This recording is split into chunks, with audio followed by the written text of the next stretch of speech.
Hello everyone and welcome. So in this session we'll be dealing with the Odisha, which is in news recently due to the crocodile species. Exactly, I am talking about the Gharial crocodiles, which is in news recently in Odisha. Those were spotted in Odisha recently in the Mahanadi river coast. So we'll be dealing with, after the end of the session, we'll have a quite difference between alligator and crocodile. Then what are the details exactly associated with the crocodiles, the type of crocodiles we have, then differences between alligator and crocodile, and what are the current issues with respect to gharials, as I have already told these are spotted in the Mahanadi river in Odisha. So we'll get to know all about these points and we'll be having a good kind of knowledge regarding these kind of things. So without any delay, we have to start this one. Okay. So now Odisha become the only state to have all three kinds of crocodile species in the Mahanadi river.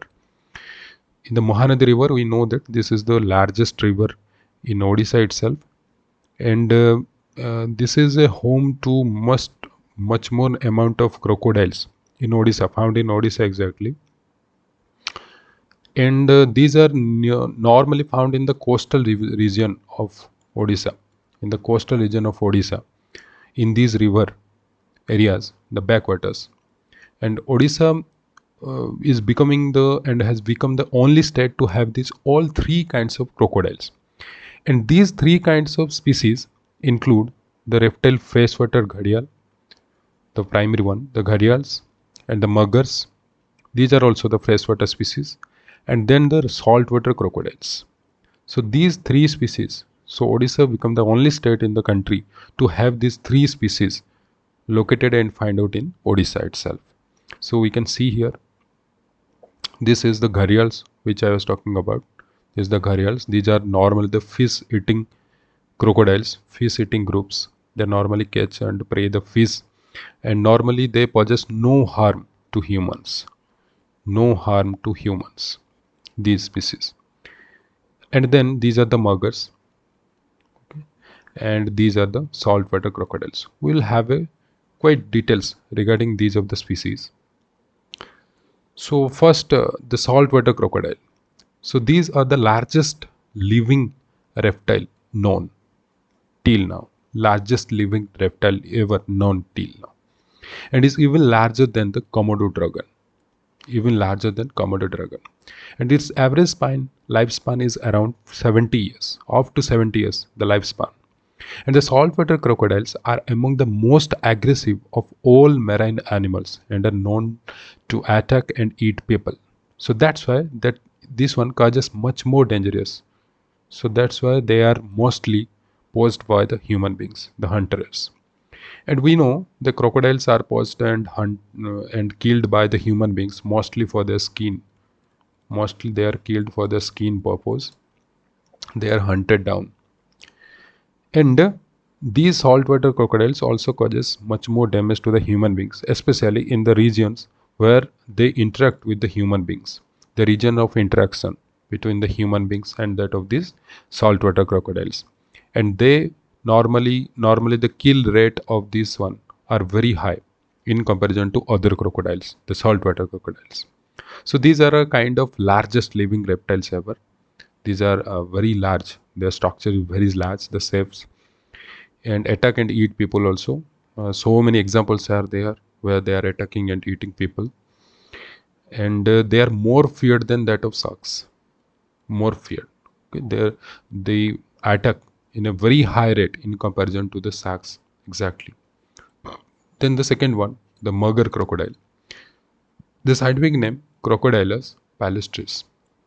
And also I forgot to tell that uh, this saltwater crocodile is listed in the least concern category. Least concern. Least concern category in the IUCN Red List. Least concern category. So then this mugger crocodile, it is having a mass of around 88 to 450 levies, and it is regarded as a vulnerable species, a vulnerable species, and it is a kind of threatened species exactly. The vulnerable group in the IUCN Red List, in the IUCN Red List, categorized as vulnerable, and we know the the criteria of becoming more of extinct goes high in this scale from right to left. Least concern is having very low chances of to be extinct. Then this one extinct means already it is extinct, and then extinct in the wild itself and are morely preserved in the areas of national parks, zoos. So then these are critically endangered, then vulnerable. So our group, this mugger one, this mugger crocodile coming under this vulnerable group, whether the saltwater crocodile that was under this least concern category, and it is having a length of around 13 to 16 feet. 13 to 6, slightly less than that of the saltwater crocodile exactly, we can tell it, and distributed in the parts of India itself, then Bangladesh, then Sri Lanka, Pakistan, Nepal, southern tip of Iran. We can find out this crocodile. They can be found in the marshy grounds and in the areas where the river normally shallows down. There we can find these crocodiles. There are examples that these crocodiles also attack human beings. The cases are they are reported. And then these gharials, the scientific name Gavialis gangeticus. So Gavialis gangeticus. So these are the kind of crocodile which is now a concern. It is now a concern to the state government in Odisha and other parts in the country. The reason is that it is now endangered species. It is now critically endangered, especially. So now, so many actions plans have been taken by most of the forest officials to preserve it. Because if we will not be preserving these species, then it may extinct.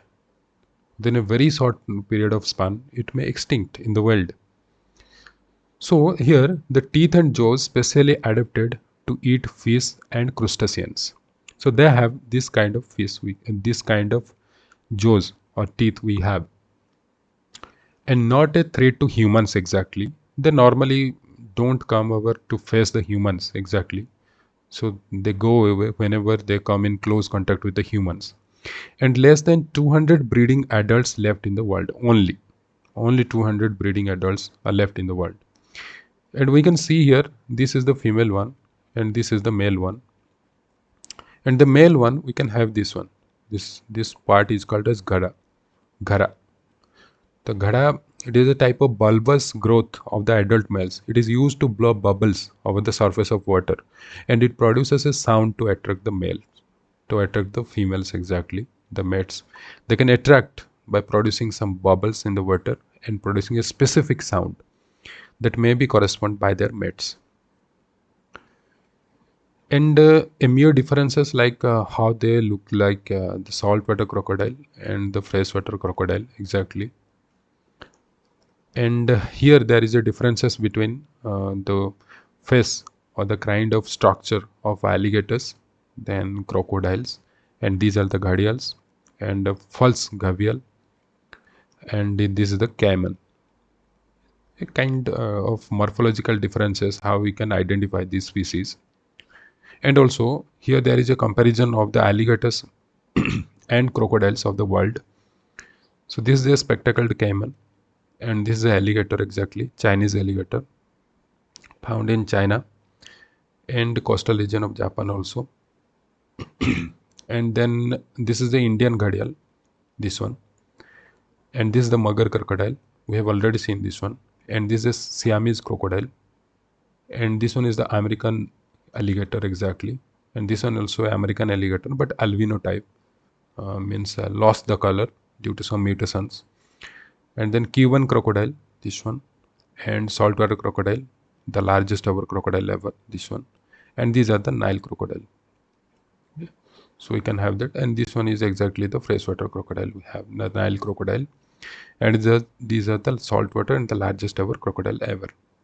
So this is the prime differences, like we can have the alligators and crocodiles. So accordingly we can visually we can differentiate which are the alligators and which are that of the crocodiles.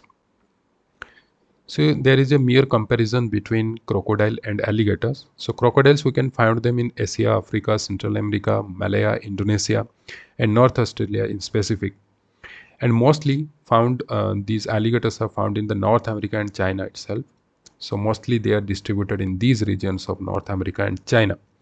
And habitats, mostly crocodile live in freshwater. They can also be live in saltwater, for example saltwater crocodile. But alligators live in freshwater, lakes, swamps, and streams that have freshwater. So mostly they prefer freshwater. Alligators we normally, and also we can't find them in the saltwater exactly. So crocodile they are inhabited both in fresh and saltwater. But here alligators only you can find them in the freshwater itself, and the large lakes and swamps, also streams.